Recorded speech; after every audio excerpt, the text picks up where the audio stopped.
anybody hear me?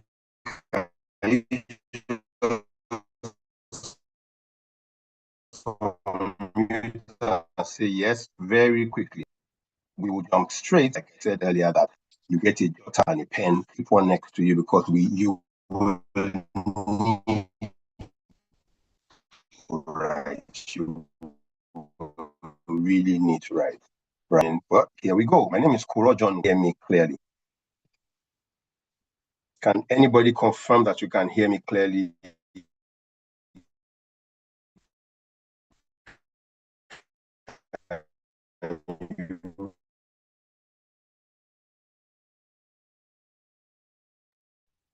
My team members, G and Co, can any of you confirm that you can hear me?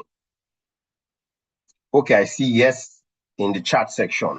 Awesome. Awesome. Can anybody unmute to breaking? I've read from two people about this being clear enough. So I'm going to stop sharing. That's very key. That's why I've been asking you if you could hear me all this well. So I'm going to do something quickly. Right. I'm going to switch my network provider. I'm going to allow you to tell me if it is clearer, because there's no point in doing this properly if we don't get that out of the way. So I'm going to need you to unmute to speak to me in just 1 minute. Please ensure that you have a jotter and a pen. Even I have one with me here. So I'll be switching my network provider right now. Great.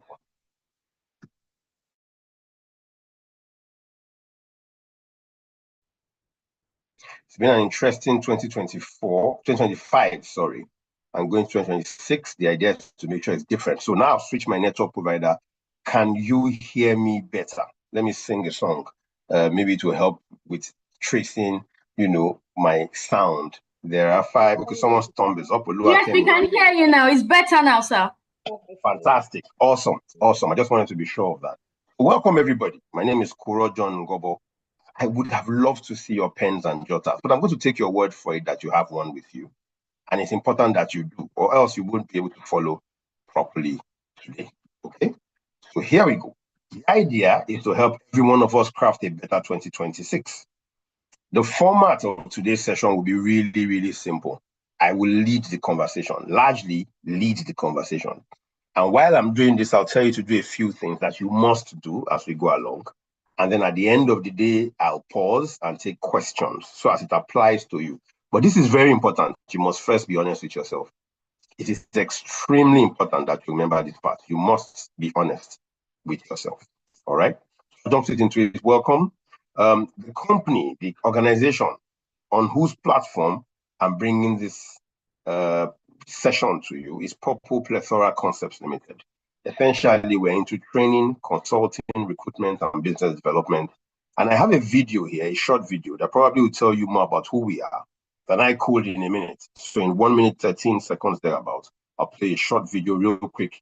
Please pay attention to the video, and right after, I'll be right back to continue to speak. If you can hear the sound, that's the first thing I want to confirm. Let me know. Purple Training and Consulting is... Can anybody confirm that you can hear the sound? A raise of your hand would be fine. Anybody can confirm that you can hear the sound? Yes, we could hear it. We heard it. Awesome. Great. I'm going to go back to the beginning, play the video again, and I'll see you on the other side of the video.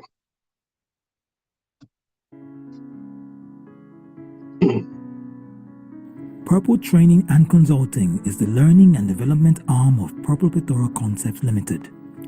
We provide services in training by improving skills of employees and management, consulting by providing unique and bespoke solutions to identify problems, recruitment by identifying, recruiting, and onboarding best fit employees, business development by engaging businesses in the ideas, initiatives, and activities aimed at making businesses better, from startups to existing businesses seeking strategies for growth or restructuring. The 4 guiding principles for our engagement with clients are providing value and applying innovation while displaying empathy and resilience. Our mission is to be a leading provider of exceptional services in appearance and content into clients across the globe. We also have a large faculty of trainers and consultants with several years of experience providing top-notch value. You can visit our website at www.propelplethora.com.ng to view our programs and services, receive quotes, and contact us. You can also chat with us directly on WhatsApp by typing bit.ly/chatpurple on your browser or send us emails. We look forward to working with you.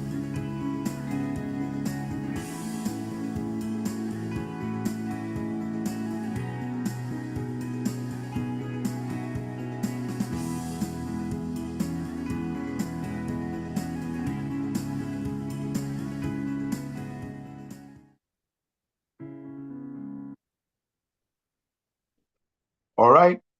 So that tells you about who we are. Now, who am I? Me, the person who's bringing this session to you.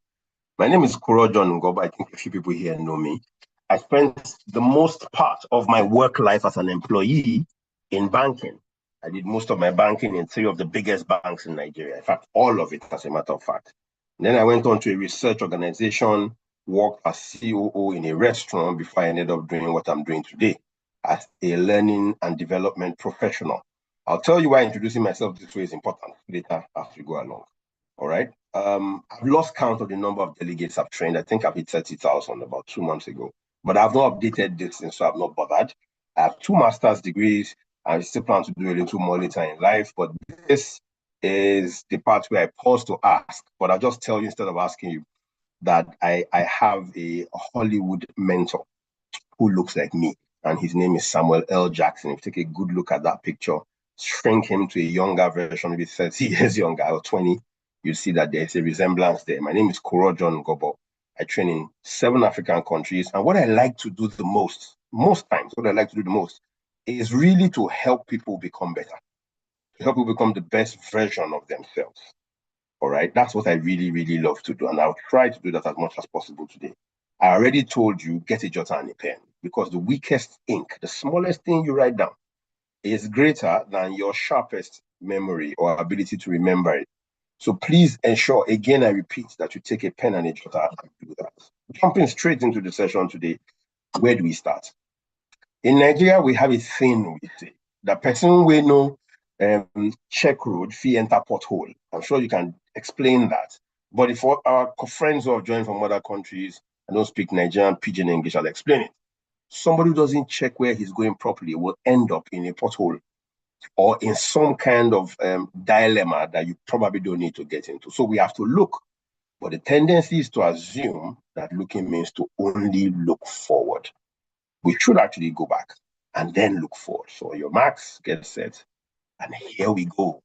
It's the 30th of December, 2025. Who would have thought? I can remember clearly how the end of year was last year. That's how, interesting this is to me. I can remember very clearly the end of last year. I can remember what happened as we said, Happy New Year, the places we went, the things we did. It seems so close behind us. And here we are. It's the end of another year. Interestingly, it's the end of another year. How so? One of the major reasons why people see the year and think this way, by the way, is because of the fact that things have happened so fast.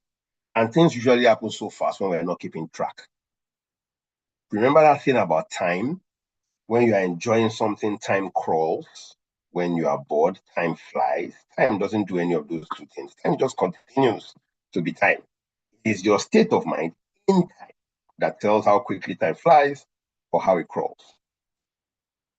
So we'll start with this simple view of the world in 2025. Some of the things that, we should just remind ourselves of how the world went. There are extreme climate situations. I'll give you one for free. Anybody living in Nigeria would understand this. At this time of year in the equator, usually it's Harmattan. There's no cold. It's hot. And that is a build-up of what have been happening over the years. The ozone layer depletion, greenhouse gases. I won't go into details. But that's not the only thing that we should pay attention to, because that one thing, the climate change, has led to so many changes that affect all of us. There have been climate disasters, fires, tsunamis, and so many things. Even the economy of the world has been affected by it. 2025, AI adoption became more accelerated. People like me, dinosaurs, also joined. I joined to the point where I started to train people about using AI. I was impressed when someone asked me to do that one day. And there have been economic challenges the world over. There's inflation, the steady rise in the prices of goods and services in any economy, which everybody is experiencing, which has also led to a higher cost of living and a new world of work. From the high cost of living to inflation to all these things, a new world of work has emerged. People have begun to learn how to work, not only from home, but in a hybrid manner, completely remote. People have two jobs in today's world, and the world of work is changing. I have many people who have told me there's a challenge today about relating between generations. But guess what? In the midst of all of that, there's business expansion. I can mention 20 off my fingers and toes. Businesses have grown exponentially this year, this same 2025, where some of us would say was a really tough year. And there was more trade between countries, even though there were wars in a few places. But let's bring this down to you. How are you? Really, how are you doing? Have you taken stock? Have you done a check of some sorts? When you go to a hospital to see a doctor for the first time, they usually, in fact, every time, they check your vitals first. They check your vitals, and then based on the results of your vitals, they tell you stuff that you can do. They can diagnose ailments, they can advise on how to change your lifestyle. But the first check, when was the last time you did a check? Really? And I'm not talking about all those areas I pointed to earlier. Those are global and national and regional issues.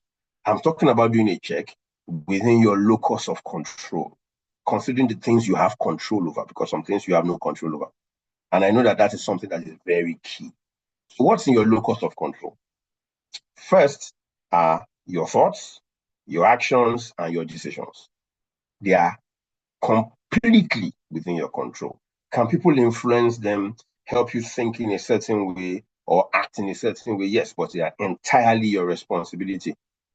You should not, after today, blame anybody for behaving in a certain way. It was a choice you made, or thinking a certain way.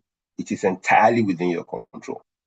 But there are some things that are not within your control, like the weather or the economy, all those things I mentioned earlier.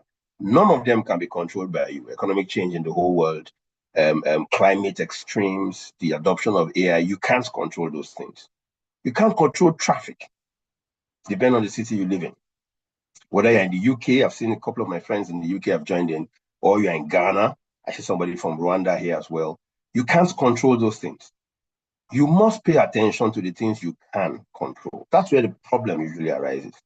People try to focus on or change things that they have no power to change. Some things you can influence. You can influence people's actions, like they can influence yours.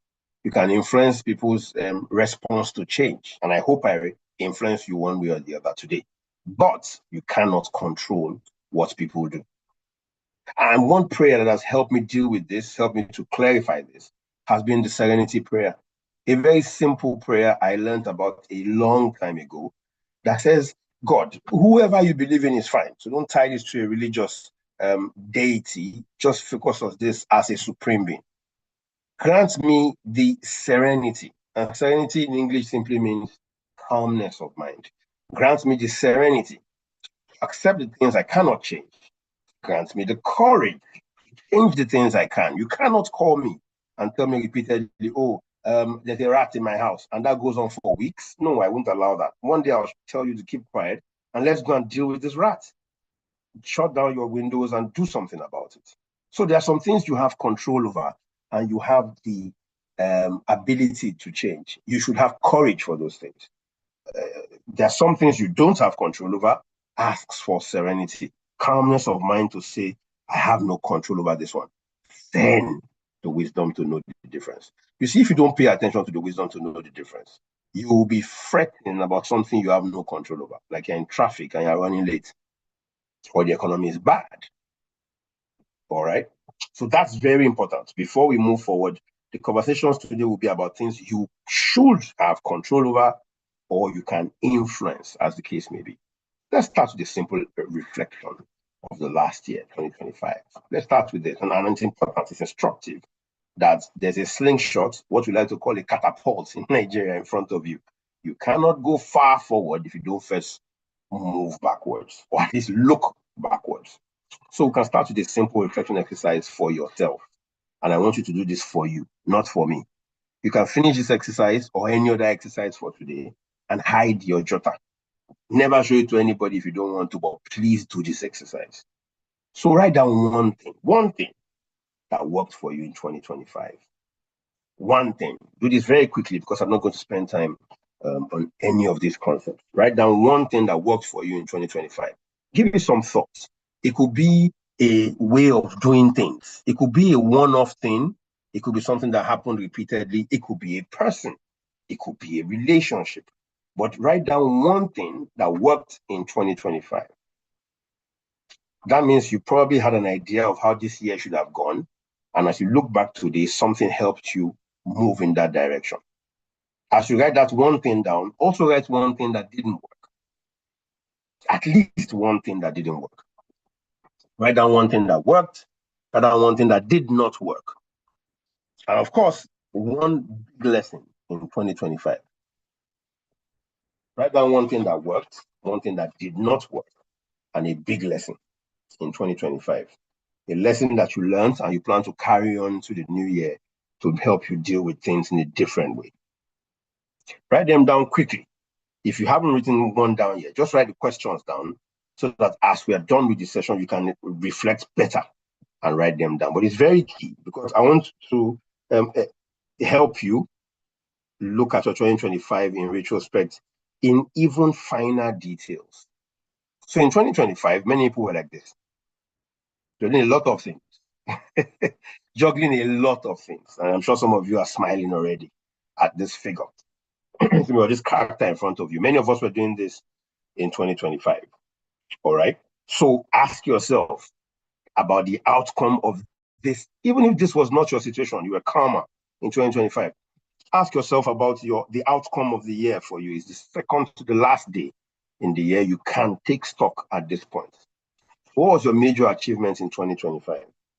One major achievement in 2025. Pick one thing, write it down. You see, part of the reasons why sometimes people feel that they failed is because they didn't define success in the first place. Every time I'm in a room full of people and they ask me, how can you avoid failure in life? I say, go and define success first. How can you achieve happiness? Go and define sadness first. So let's start with something that worked for you. And then let's move on to a major achievement in 2025. I'll focus on your personality in front of other people, right? Like your reputation, how do they see you? By asking this question differently, whether you're a student, I've seen one or two student friends of mine, you've been working for the past 30 years like me, or 25 years like me, or you just started to work. Ask this question. Between the 1st of January 2025 and today, is your profile or your resume any better? Because that's where you capture vocational things you've done, work things. So if the United Nations called on you today, they called on you January 1st and you applied for a role, they asked for your resume, and they said this process would take 2 years or a year and a half to complete. But then 1 year after, they've called you and said, send an updated resume. Would you send the exact same resume to them or would it be different? By the way, resumes and CVs are the same thing. They don't curriculum vitae, they just have more, one has more length in terms of what you put in it and the rest. Let me ask that same profile or resume question in a slightly different way. Excuse me. So whether you have a profile like me or you have a resume, this is something you should ask and ask very clearly. Is your resume today more attractive to employers if you wanted a job? Some people don't want a job. They don't want a 9 to 5, or they're not ready for a job, depending on what stage of life you are in. But would it be more attractive to employers if they looked at it today compared to January 1st, 2025? Would it be more attractive to partners, people who could do things with you, like economic stuff, like starting a business and co? Would you be more attractive to them? Would you be more attractive to investors if you had something you were doing and said, I'd like your money to come into this thing I'm doing? Would investors be more attracted to you because of your current resume on the 1st of January? Is it more attractive to benefactors? And people pray about benefactors a lot. Oh Lord, grant me a benefactor, somebody who help me. If you found your benefactor, the person who is your helper, as we like to say, would you be more attractive to the person? Because guess what? Even benefactors don't hope to find people who are in a situation where they can do absolutely nothing for themselves. So have you acquired any new skill, a new degree? Did you volunteer to work? Because some people say, I have no money to go and get a new degree or something. Did you volunteer to work somewhere and you added that to your profile? Did you do something great in the course of the year? And resumes and CVs don't look good just because you have a job. They look good because you got things done. All right. If you want to find out how that works, we'll talk about that later on. Maybe even to suit us, if you are in that space, is your resume, whether your resume is a professional one or a personal one, does it look better to people? So the way to begin to ask ourselves how well you've done in the year is to take stock, looking at several different areas in your life. And I'm speaking to you. Yes, you listening to me today, you're the one I'm talking to.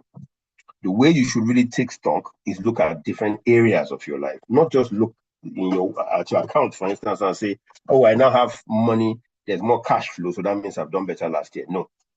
So I want to use this very, very interesting tool to give a 360-degree view of your current life situation. It's called Life Wheel. There are 8 areas that I will point to in the Life Wheel. And what I want you to do is to begin to ask yourself, how well did you fare? How well did you perform? How much do you like the way your life is around these 8 areas? Note that the idea is to strive for balance and not to assume that one can solve all. One of those 8 areas is money. Many people think once you have money, all your problems are solved. That is not true. I can tell you for free. But I can tell you that if you don't have money, it will affect other things. Some people don't understand the importance of health, your physical health or your mental health, when it comes to checking how well you are doing in life. And the truth is, apart from striking a balance, if you fail at one, it could affect the others. Imagine your mental situation fails. And I'm not talking of the mental health or mental torture things people say in the workplace today. Real mental issues like you cannot comprehend. Well, not you, your enemy, as we say. Somebody who cannot tell the difference between light and darkness, who will run in front of your road, walk around naked, stuff like that. If that fails, everything is gone. So even though in these 8 areas, you are supposed to pay attention to all of them and strive a balance, or strive for balance. Note that if one fails, it could affect the rest. And there are some areas people don't pay any attention to. So what I want you to do is this. Now, I'll give a quick guide to how this works. What I want you to do is this, right? When I pick on one of these areas, I want you to write it down. I've structured this such that they'll come out one after the other. So I want you to write it down. All right. When you write that area down, number 1 will be spiritual. And I'll explain that in a little bit. When I mention one of them, I will give a simple, very simple, straight to the point definition of sorts of what I mean by that area of your life. I want you to ask yourself questions, and then I want you to score yourself. So score yourself by rating yourself between 1 and 5. 1 means very poor. You did not do well at all. Or maybe you don't even think about it. You never considered it as an area of life you should give some time or energy or planning to. Okay? If you are doing extremely well in that area, then just score yourself a 5. All right? Score yourself a 5. But I'll pick each one, like I said, and I will explain them in a simple way, in a very simple way. When I mention it, write it down first. Number 1, spiritual. When I give you an explanation, think about it, and then score yourself. That's the first thing you are going to do. And I'll come back to this later. Let's move on quickly. First, spiritual. Write down number 1, spiritual. What does spiritual imply? Many times when we say spiritual, people think religion. Religion is a part of spiritual. Religion is not the whole of spiritual. So the spiritual aspect of your life speaks to religion, yes. So if you have a religious inclination towards Islam, Christianity, or any other religion, Shango worshippers, Buddhism, whatever, there are some things that the religion says you are supposed to do or not do. How well are you doing them? That's the simple way to ask it. How well are you doing them? Depending on the religion, please, there are people in the chat section trying to join, or in the waiting room trying to join. Let's get them in. So, as far as religion is concerned, there are some things religion says you should do or not do. How well are you performing there? But you see, it doesn't just talk about religion. It's more about your connection to meaning and purpose and something greater than yourself. Values, things like that. For instance, could you, for reasons of depth, say, let's forgive somebody because I want peace rather than because they've come to ask for forgiveness. Let's pay attention to things that transcend regular human engagements every day. Do you have an identity, your soul, so to speak? Do you think there's a meaning to your being on earth? Do you pay attention to those things at all? If you do that, or you're doing well in the spiritual aspect of your life, please call yourself a 5. If you're not sure, or you don't even check before now, call yourself a 3 or a 2. If it's really bad, call yourself a 1. That's the flow. That's the way I'm going to go with each of them. So first is spiritual. Let's move on to the next one quickly. Mental. Now, why is spiritual important? Sorry, this is important. Why is spiritual important? Things happen in a realm we are not familiar with. We can't touch, we can't feel, and all of that before they happen in the world we live in today. Okay? And there are things you can do to improve that spiritual aspect of you. A little more reflection would help. Being grateful. Gratitude is a big part of that spiritual circle. All right? Believing in something bigger than you is also key. Then spending time with nature helps with that aspect of you. Moving on quickly. Mental. That's your mind. What's in your mind? Starting point. Your mind is not an organ. I say this all the time. This year, I've decided I must finish my book. I'm writing a book. I've been abandoning or dropping it for some time now. I must do it this year before October. All right. Also, the next year, that's it. And in that book, I'm explaining what the mind is. And I'm going to do a bit of that today. Your mind is not an organ, and your mind is not in your heart. Your mind is when different parts of your brain talk to one another. The part of your brain responsible for memory, responsible for feelings, responsible for thinking, for intuition, language, those kind of things. Your mind is the most powerful asset that you have.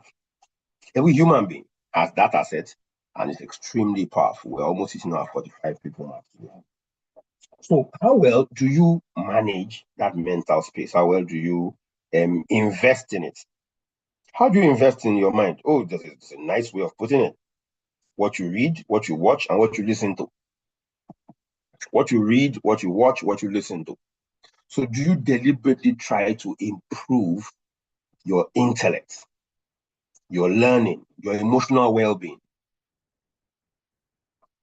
Do you deliberately try to do that? That's the question we're asking here. Do you deliberately try to improve your intellect, your emotional well-being, your thinking, your growth? Pay attention to it. Score yourself 1 to 5.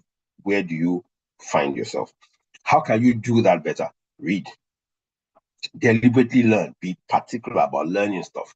When I hear a new word now I've never heard before, I'm going online to look for the meaning immediately. And it just adds to my vocabulary. So you could decide to read a book a month in the next year. By the end of the year, you've read 12. You could decide to write more. Pay attention to what you listen to. All right. And rate your satisfaction on your own scale from 1 to 5. Next one, very quickly, is physical, your body. The way to check your physical state is ask yourself, are you sleeping well? Are you exercising at all? And so there's sleep, exercise, and diet, yes. Sleep, exercise, diet. Rate yourself in those 3 areas. Do you eat whatever you find, or do you pay attention? Even if you can't eat what you would like to eat all the time, do you pay attention to make particular things show up every now and then? Physical, rate yourself. Do you sleep well? Do you eat well? Do you exercise at all? Next one, vocational. What you do for a living, what you do that earns you income or prepares you to earn income. Because if you're a student today, you don't have a vocation that earns you income. So somebody would, and many people describe us by our vocation. Barber, doctor, banker. So vocation represents your career or your job. To some people, vocation is a calling to them. But career or job works. For students, then your vocation today is reading and passing exams. If you're working somewhere, there is a vocation, something you do to earn income, to be identified with. How well are you doing in that area? How do you score yourself? Do you try deliberately to improve yourself in that area?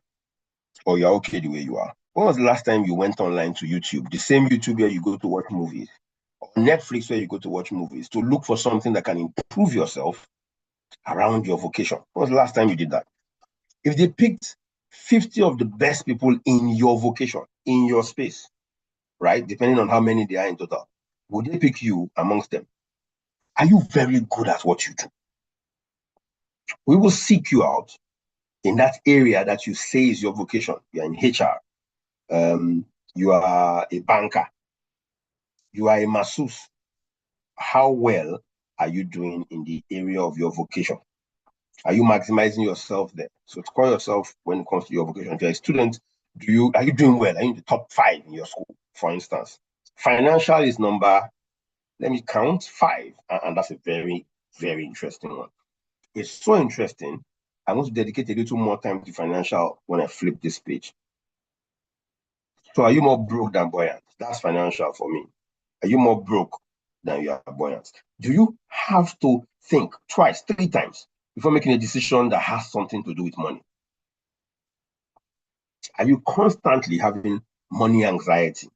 Are you do you have money stress a lot? If that's the case, score yourself a 1. If you're doing better at it, 5. I worked in banking, 3 of the biggest banks in Nigeria. And I think I was less financially intelligent then than I am now when I'm out of banking and doing something like this. Because financial intelligence is part of being the financial space. How well do you know about money, and do you save, and do you invest, and can you call up money when there's a need for it? Do you have, very important, do you have an emergency fund? Do you have an emergency fund? It's still in the works, but most likely early in January, we would have a financial, in fact, it's not in the works. In the first week of January, there will be a session about money, just money. And if you want to have more information like this one, no, it wouldn't come just from me. You would have to connect with my team members. And I'll show you how at the end of today's session. How can you connect with my team members to give you information about the session we're going to have concerning money? 2 of you can earn 500K. One person will be broke, 500,000 naira, or even 1,000 pounds a month. And one person will be constantly broke. The other person will constantly have better cash flows. There are things around financial intelligence that can teach you that. If you're not doing so well financially, or you're doing so well, whichever one of the 2, please rate yourself while I move on. Family. Now, everybody has, well, not everybody, most people have 2 types of families, right? Or 2 families I want to explain. There's the family you were born into. So I don't just say nuclear family. I just said family you were born into, right? It helps. Your parents and your siblings are part of that family, right? Then there's family that you marry into. Your own spouse, if you're married, your in-laws, if you are younger, your nephews, your nieces, they're part of family, all right? How well are you doing with relating with your family is the question around family here. No, not all family members are fun to be around. I can tell you for free. All right. I know quite a few families, and so not all family members are fun to be around. Not all family members are great or contribute to your life. And how well are you doing with your relationship with your family members? And remember, I've identified family here as the one you were born into and the one marriage connected you with. It's a core segment, very core segment of the review of the life wheel. All right. It includes intimate relationships, your home life, support system in that space, household members. It covers quite a number of things. Connection and intimacy, home life, support system, parenting and children, siblings. Some people have, interesting relationships with their siblings. Question is, how well are you doing that area? When I ask that question, what am I saying? Would you reach out to family members because it is a foundation and you need that foundation to keep going? Would you do your part? My mom, she's late now, usually would say, just do your part. Whatever the case, just make sure you do your part. So do you use status messages on WhatsApp to gauge that they are doing well, or you would reach out, directly and ask? And guess what? With family, it's important to remember that, God forbid that things go, wrong or awry, or when things like that happen, family is one place we always seek solace in. I watch movies a lot. I remember Dom in Fast and Furious constantly saying, you never leave family behind. So rate yourself with family. How well are you doing? Or was the last time you spoke to that cousin? Cousin is part of family. That cousin, brother, sister, when was the last time you visited? Stuff like that. Rate yourself quickly so I can move to social. Friends, colleagues at work, people you're in the same church or mosque with, people you're in the same club with, people you live in the same estate with. All of them are in that social space. Do you keep social connections? Do you nurture social relationships? There's a word for it called social capital. There's something called social capital. So let me break that down real quick.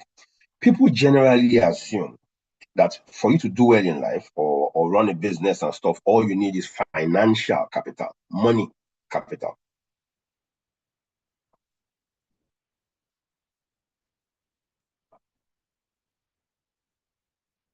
No, that's not all you need. So I'll break it down very quickly. First, you need financial capital to do business, yes. But you also need two other types of capital. There's human capital. The people that will help you do the business, people who will help you make the shoe, people who you hire staff to sell the shoe, that's human capital. All right? People who would be vendors to you, part of human capital. But there's also social capital.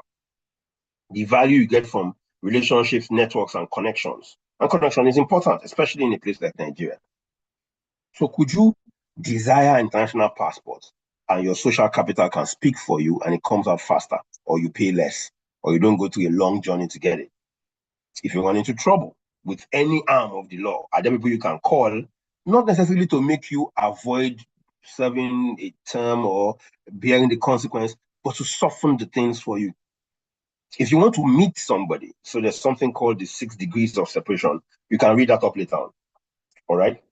Is there somebody you cannot maximize the 6 degrees of separation?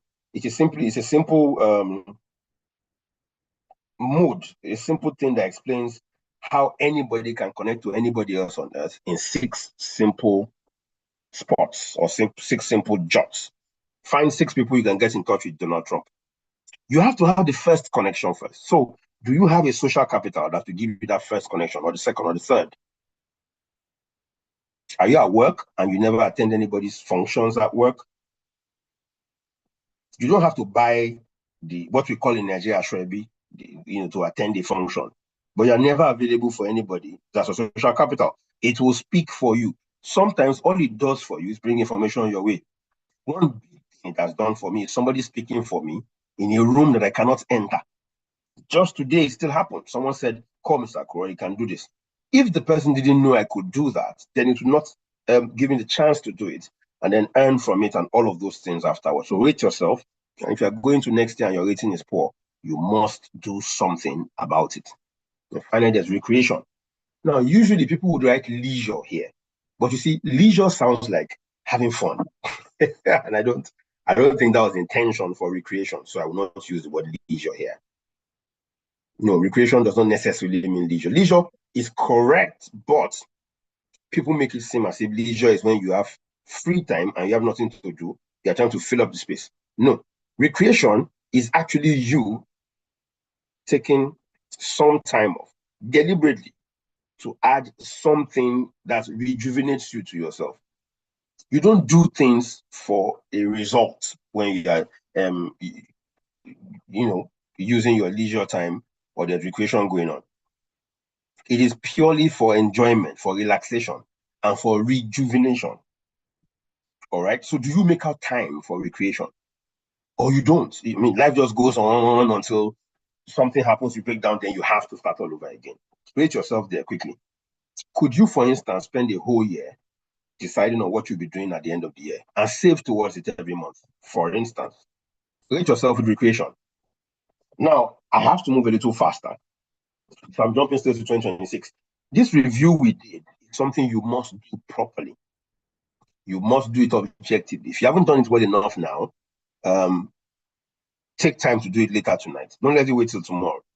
In fact, in front of each of them, you can write a small note. I messed up in this area. I am doing poorly in this area. You should take it one step further and set at least 2 goals for each of these areas in 2026. If you want 2026 to change, set 2 goals in each area. There will be simple goals. Read a book every month. And you don't have to read a physical book if you can stand it. It can be an ebook, an audio book, but you need to set at least 2 goals. That's the homework from here. Set at least 2 goals in each of these areas going forward. So let's move into 2026 and do that quickly. What's your biggest fear about 2026? I want you to think about it. I don't need you to tell me, really. I want you to write it down. What's your biggest fear? I'll tell you a few of the ones I've heard because I've been researching this and talking to people before this session started today. All right, so I'll mention a few. And maybe you could take a cue from one of them. I'm afraid of being broke. I'm afraid of being thrown out of my house. I'm afraid of losing my friends. I'm afraid, of falling sick. I'm afraid of losing my job. I'm afraid they won't promote me this year. I'm afraid that I won't be able to do that thing I want to do. I'm afraid to speak up in public. And there are many opportunities to come up in the year and I won't be able to do it. I don't know what your fear is, but write your biggest fear down while I tell you what you should do with that biggest fear of yours. Quickly, right? Fear and faith, the belief that something is about to happen, cannot coexist in the same place. I've said this over and over again. Fear and faith, good belief that something good will happen. And remember, faith is thinking about something and believing it could happen, even though you have not seen it yet. You can't put fear and faith in the same place. So what you should be doing with your fears is asking yourself the opposite of your fear questions. What if I make money? What if it goes well? What if he says yes? What if they approve it? What if they pay the money? What if I blow? Well, not blow as in blow up. You know what I mean? What if I hammer? That's also Nigerian English. What if I make money? Every time you have a fear about something going to 2026, please ask the opposite of your fear question. Simple tip you can adopt immediately. Whatever your biggest fear is. Now, that fear, if you have one, or a combination of those fears, will make it difficult for you to have a North Star. So the way I've put the North Star in this context is simply like this. One thing that you could do in 2026 that will make everything else easier or make everything else unnecessary. If I get this one right, everything will fall into place. Like seek ye first and all other things will fall into place, something like that. If there was one thing, find it this year. Find it before you go into 2026. If you will spend time crossing over into the new year, praying about the new year, put that thing in front of you. But spend today and tomorrow while you're at work or at home or whatever, carving out what that North Star is and deciding on it. If I find one thing, if I do this one, if this one happens with me, everything else will fall into place in the 8 wheels of life and all of that. Find that thing, write it down, begin to focus on it. And then dream. Dream big first. That thing you're talking about cannot be, I don't think it should be something small. All right. For one thing to handle many other areas of your life, you need to have one thing that is, technically big. So you must dream big first. And there's nothing wrong with dreaming big. And then set goals and take action. Whatever that thing is. And by the way, I'm going to write something in the chat section now. You need to go and look at it. We pray a lot. From the countries represented here, and my friends and people, some people I don't know who have joined, I've picked 4, 5 countries. We are generally people who pray or believe in prayer. So I want to tell you something about prayer quickly. Prepare for what you pray for is my comment for you today. I'm putting it in the chat section so you can write it down somewhere and don't ever forget it. Some people pray very seriously about certain things and have made no preparations to receive it. So if you prepared, if you, for instance, prayed to be a billionaire, Do you have the mindset of a billionaire? Do you know what to do with the money? Do you have plans for it? If you're prepared to be anything, president of Nigeria, vice chancellor of a university, MDC of a company, are you ready for it?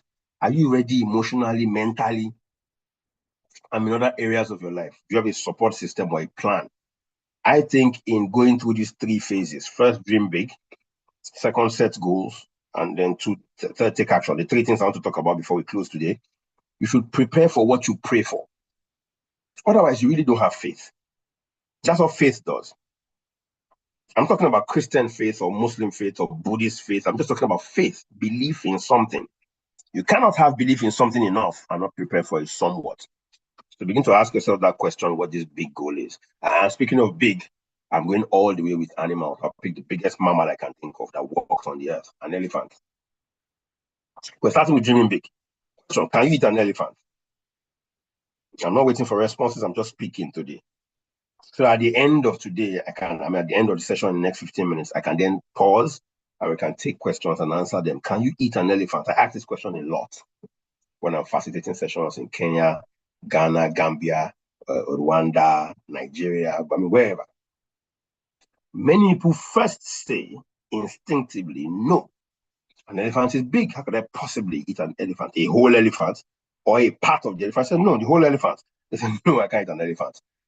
You can. What you need to do is to chop the elephant into small pieces, put the elephant into, I like that. Eventually, yes, that kind of leads to where I'm going. Eventually, yes, you can eat an elephant. If you chop it into small pieces, look for big deep freezers to put it in. Then on Monday, grill it. On Tuesday, fry. On Wednesday, boil it into pepper soup. On Thursday, you can give me answers about what you do with this elephant meat in the chat section. But you can eat an elephant. The challenge is the same challenge most people have when you see a big book and you have to read it. It's too big. Where do I start? If you set any goal this year, some of the goals you set around those 8 areas of your life, you must first break them into small parts. That's the easiest way to eat an elephant. You must first break them into small parts. And I'll quickly tell you how I want you to see a goal. A goal is an objective, something you want to achieve. Like my friend who calls me up someday, Shaliwa says, cool, I want to have money next year. That's the big thing I want to have. I said, great, that's fine. Let's plan. I think you should pray for stuff and wish for stuff, but you should also plan for stuff. Because even faith without works is dead. So, Shaliwa, let's plan. Cool, you have come again. Shaliwa, let's just plan. All right, let's plan. Cool. What do you have in mind? So, how much money do you want to have next year? And Shaliwa is stuck. What do you mean you don't know? You have to know. If you don't know how much money you want to have next year, how will you know when you've received or you have now generated or saved the money that you want? You will still keep telling yourself you're a failure when you have 20 million naira because you didn't put a figure to it. So your goal, this thing you want to achieve, must be smart. But we've moved it forward. It's now smarter. It must first of all be specific. Shaliwa says, okay, cool. I'd like to have about 20 million liquid cash by the end of next year. I said, great, we're making progress. 20 million is specific. End of next year is time-bound. Those are two major aspects of a goal. It's specific, 20 million. And for anybody in this room, any goal you set, you can begin to do this to it. It's specific, first of all, so you know exactly how much you're chasing, but then you also know it's time-bound. By 31st of December 2026, you want to have 20 million naira.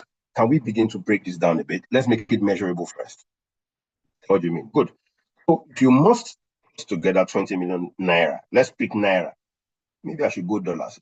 Let's pick naira for now. If you want to have 20 million naira, the currency in Nigeria, by the end of the year next year, the smartest thing to do is to make it measurable, like breaking that elephant or cutting the elephant into small parts. So why don't you come up with a monthly measure of some sort? Why don't we say, save 1 million every month? Kuran, slow down. You are the one who wants 20 million. I don't think, or I don't assume that you want to work for 9 months, then the 10th month, there will be a jackpot, a windfall, you win the lottery, and then whoop, boom, 20 million comes. So build it up. You have a whole year. 1 million a month means by the end of the 12th month, you have no less than 24 million. Shalwa says, okay, but 1 million a month still seems like a lot. Can we break it down to 250,000 naira a week or 50,000 naira every work day? Every Monday, Tuesday, Wednesday, Thursday, Friday, drop 50K. Okay, it's now measurable, Bokuro. What am I doing for a living to be able to drop 50K a month? Now we are discussing achievable. What do you do for a living? How do you earn money today? If you can't earn enough to set aside 50K a day, you will not pull 20 million together. Or it will not be easy. Not that you can't. It won't be easy to do that. So achievable then begins to question whether or not you can do it based on what you are doing today. Do you have to, as we like to say in Nigeria, increase your hustle, double your hustle, and have 2 or 3 jobs? And you don't have to cheat on one employer to have 2 or 3 jobs. You or something of the sort. You can work remotely with Upwork or some people, find a way around it. But make more money, do more, so you can earn more. And then is it relevant? What has relevance got to do with this? Do you have bigger goals in life that this 1 year goal can help you achieve? For instance, you plan to visit Canada as something on your bucket list in the next 5 years. This is a great goal to pursue. You know why? If you put 20 million naira together in 1 year, going to Canada soon is something that can happen faster. We already agreed to time bound. It's the end of the year next year. I want to add 2 more things to it. Can you evaluate once in a while? In this case, can you check every month, every week, or every day if you are doing something towards that goal for the whole of next year? And can you revise what you are doing if you have to? You don't have to change the goal and reduce it. You don't have to. Some people do that. What you can do is to change what you are doing every day. How much time are you spending on this goal every day, for instance? First time. They say if you spend 18 minutes every day for 1 full year on anything, you will know a lot more about it than some 5-10% of people in the world. Interesting. 18 minutes a day.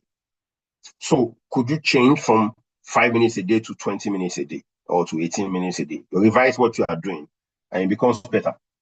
This is how you can make 2026 better than it was this year. This is how. And some people I know you want to ask me already. So if you have questions, please begin to put them together.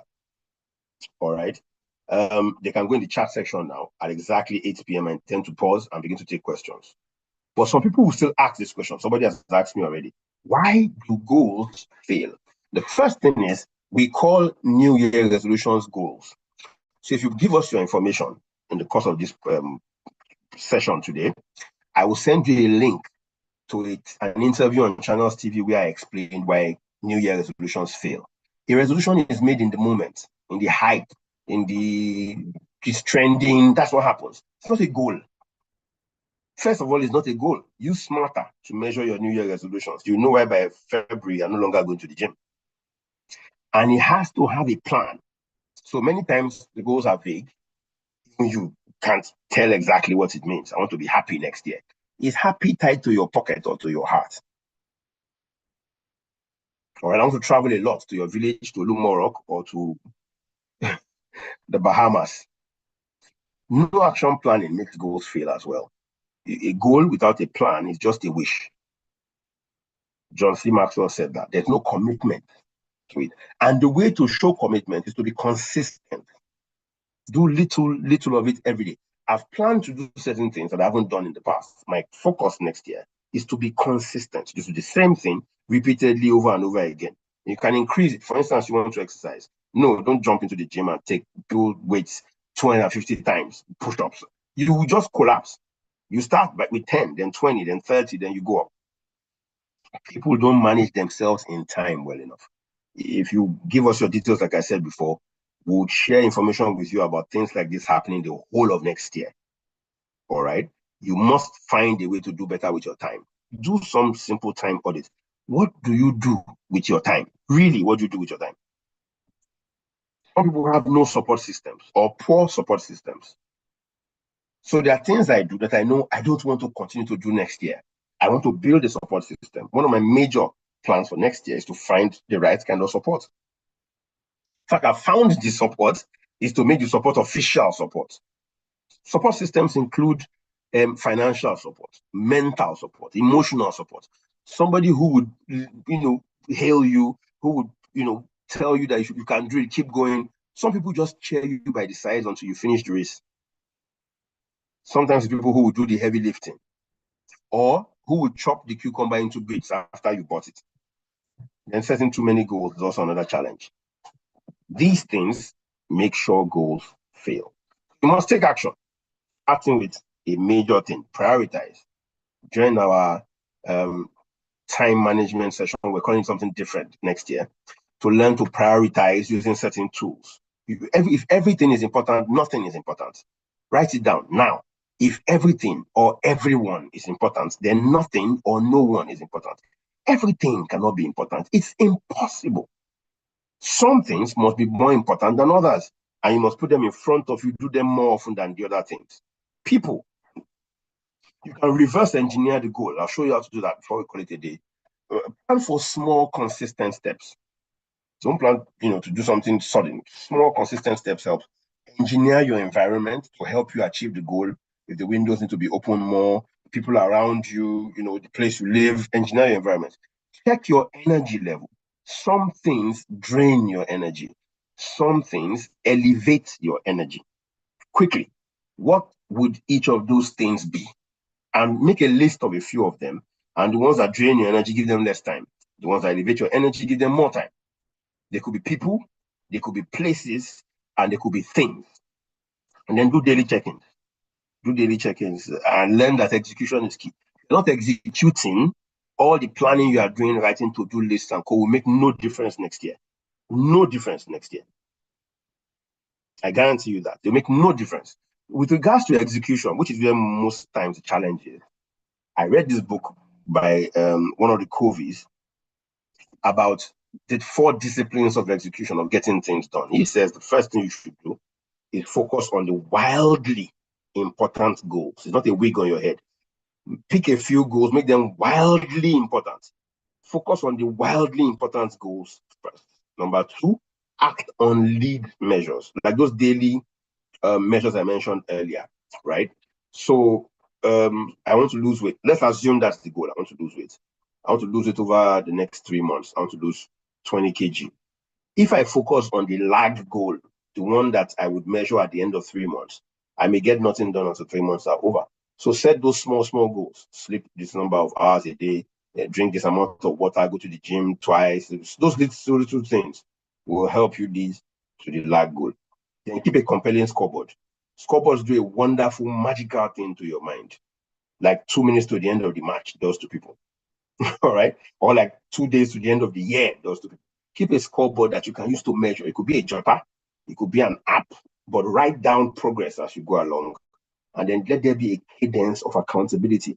Find something or someone you're accountable to. Usually you're not accountable enough to yourself. And while you do this, pay attention. This is the calendar for next year, by the way. All right? If you notice, it's not a leap year. February ends on the 28th. So there are 365 days next year. You have 365 chances to get next year to work better for you in any area of your life, financial, relationship, anyone. What you can do is to reverse engineer it. So if you found your North Star, that's one major thing you want to do. Or when you set the goals, picture yourself at the end of next year, on the 31st. I need 10 more minutes. I apologize. Because this is very key. Maybe 10 or 5 minutes. I need you to picture yourself at the end of next year. Some people use vision boards to do that. Oh, the kind of car I want to buy. Then you can take a picture of it, make it your screensaver everywhere you go. Then suddenly you start seeing the car everywhere. Some people will write it. Some people do something interesting. I'll teach you another way you can do this. Pick up your current resume, all right? Or your profile, or something that talks about who you are, or your LinkedIn page, or whatever. Confirm what you want it to look like by the end of next year. You can do that by looking for somebody else who has a profile or resume that you are impressed by, or you would like yours to look like by the end of next year. And use that person's own as a guide to draw up your own. Either use a vision board. People use vision boards as well. Draw up what you want. Post it around your house. That's usually not easy. Put it as a screensaver on your phone or on your laptop. Every day you open your phone, you see there the car you want to buy, this you want to do, that you want to go on holiday, whatever. But see that last date in this calendar, the 31st of December. Picture yourself on that day. You could set goals in those 8 areas of the life wheel around that day. By this time next year, I want to have done this. I want to have spent an entire year having read 2 books a month, having done whatever, having deliberately, okay, let me give you a few, because some of you would not do this, having deliberately found a way to enjoy myself once a month. Go to the movies, hang out with your friends, or just sleep. Sleep, like afternoon, switch off your phone, sleep. That's the recreation part. Oh, every month this year, or every 2 months this year, I will see a family member, or I'll pick a call and call them, something. But you see, I want you to picture yourself at the end of December next year, and then do reverse engineering. For this thing to happen, what should I have done by Q4 2026? Q4 2026 is Q4. That is October, November, December. What should have happened by that time? Let's start from there. All right. So you first picture December 31st. Remember, that's where I'm coming from. December 31st, 2026 was the first picture that you put in front of you. Then come back a bit. What must have happened by Q4 2026 for that December 31st, 2026 picture to look the way it should? For Shalewa, it should be, how much should I have saved by October next year for me to be able to hit 20 million at the end of the year? That kind of a thing. All right. Then come back a bit to Q3. Q3 would be July, August, September. So Q is just quarter. This is a consultant, nice, funky way of saying the quarters of a year. So Q4 is October, November, December. What must I have done, have achieved? How far should I have gone by that time? Then come down to Q3. July, August, September, do the same thing. Write something down around those 8 areas of your life. Then go to Q2, go to Q1. Do the same thing. By the time you get to Q1, right, if you follow this process, you would have written down the things you must do January, February, March to be able to get where you are going to by the end of the year. This is a powerful thing, and you must do it yourself. I can't help you. Seriously, I can't help you do this. You must do this yourself. All right. So Q1 would end here. Let me start taking the months so each of these Qs will end. So Q1 will end here. Sorry, hold on. Q1 will end here. Q2, that's January, February, March. Q2 will be April, May, June, will end here. July, August, September. Q3 will end here. Q4 will be here.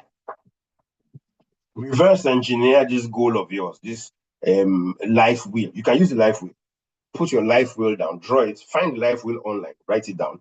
Write down the things you want to achieve in each of those areas and the way you want it to look.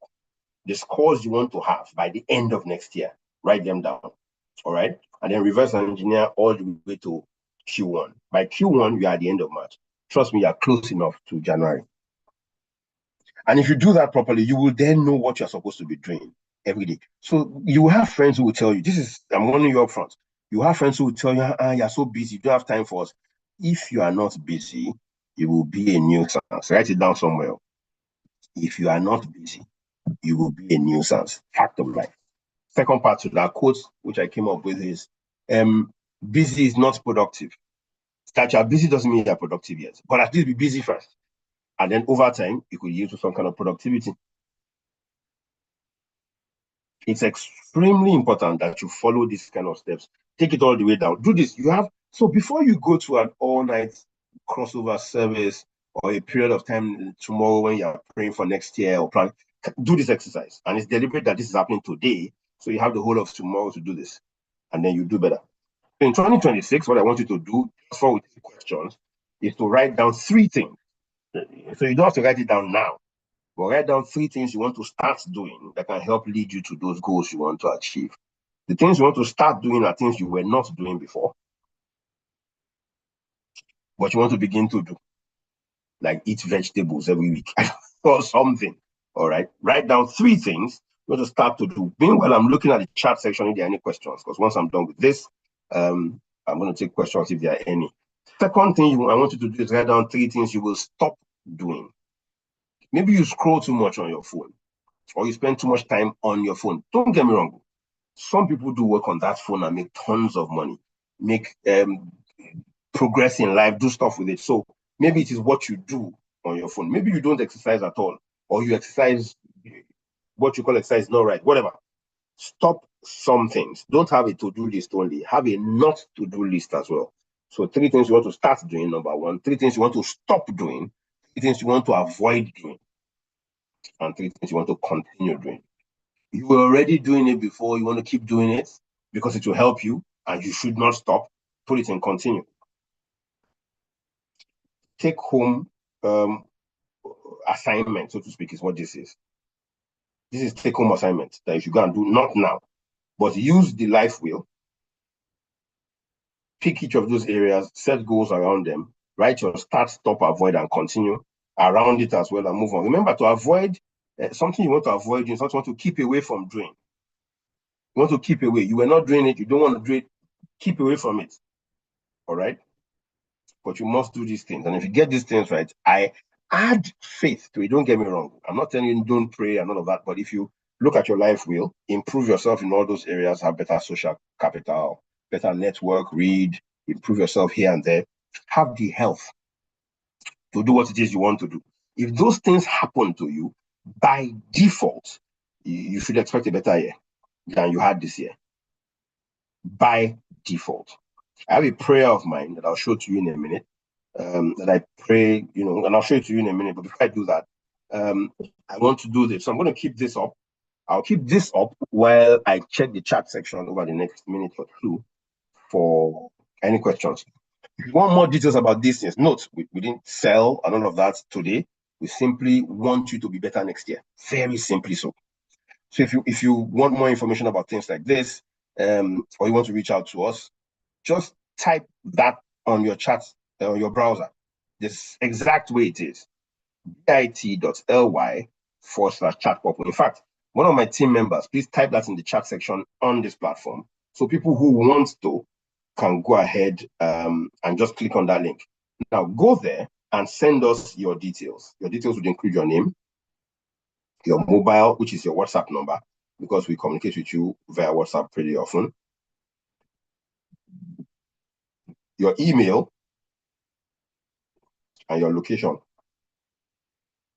Kigali, Middlesbrough, Kano, Kinshasa, Atlanta, Georgia, wherever you are. Just put that information now. Thank you very much. I take the message from my doctor friend in the UK. All right. Thank you, Mike. I knew my friends, my colleagues would do that for me. Just go ahead and click that link. As soon as you click the link, please do the needful. Send your details to us if you want to get more information like this. But this is how we can contribute. This is our own give back, so to speak, to people, to be able to say, oh, you can be a part of what it is we're doing. So if you want to be a part of this, you want to get more information like this, go ahead and click on that link. If it's not a link, just type it on your browser. It's in the chat section now, and you would do us a lot of good.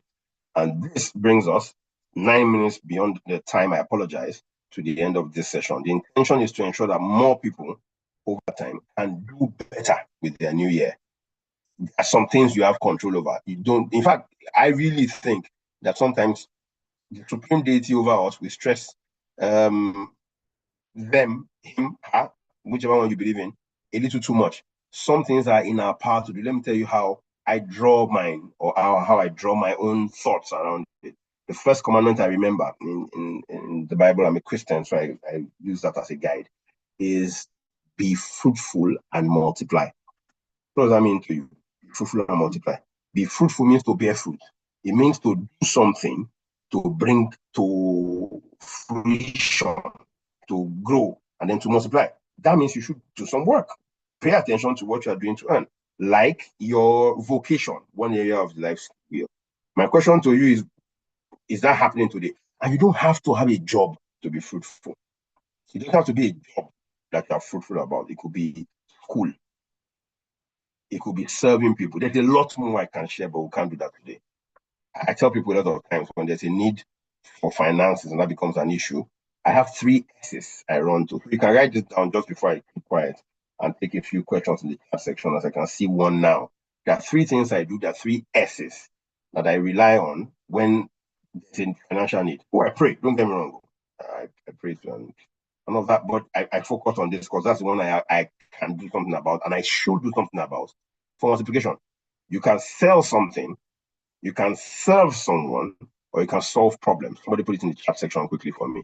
You can sell something, you can serve someone, or you can solve problems. If you do any of those three things, you will get a reward for it. Simple and short. Well, it's not that simple. There's no guarantee that once you do that, it will happen to you. But that's the general guide. All right. So let me go to the chat section and take a few questions quickly, please. Like I said, the system that we're building this year is that you would relate with a number of people within the Purple Plethora space. That's the company that brought this to you and get the same information that you need. So I have people who say, no, I need to talk to Kuro. Yeah, but that would be great, but that's not going to be the case this year. The same way you are planning to scale, I am also planning to scale. We are also planning to scale. I'll put that prayer up like I promised you earlier. One that I wrote down, a number of years ago, and I have enjoyed talking about it, sharing it, and I'll share that quickly, and then thereafter, or rather, just want to call it a day, I'll go and take that question. Banji is on the call. I think at this point we can end the recording. Thank you very much.